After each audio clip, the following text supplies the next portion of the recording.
নোয়াখালী ৪ আসনের সাবেক সংসদ সদস্য ও জেলা আওয়ামী লীগের সাবেক সাধারণ সম্পাদক একরামুল করিম চৌধুরীকে গ্রেফতার করেছে র্যাব। মঙ্গলবার রাতে চট্টগ্রামের খুলশী এলাকায় অভিযান চালিয়ে র্যাব ৭ এর একটি দল তাকে গ্রেফতার করে।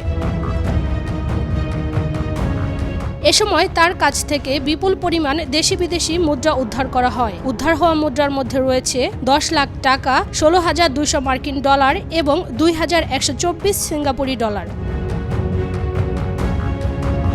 এছাড়া একরাম চৌধুরীর কাছে ৪টি এটিএম কার্ড, একটি NID card, motor driving licence, সংসদের আইডি কার্ড, মানিব্যাগ এবং একটি স্বর্ণের চেন পাওয়া গেছে।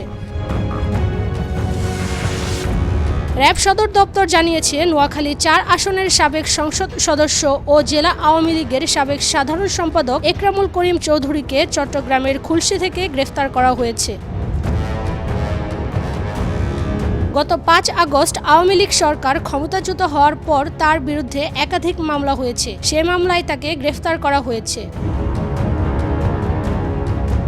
একরামুল করিম চৌধুরী নোয়াখালী ৪ আসন থেকে নবম জাতীয় সংসদ নির্বাচনে আওয়ামী লীগের নৌকা প্রতীকে নির্বাচিত হন। আগের ৩ মেয়াদেও তিনি একই এলাকার এমপি ছিলেন।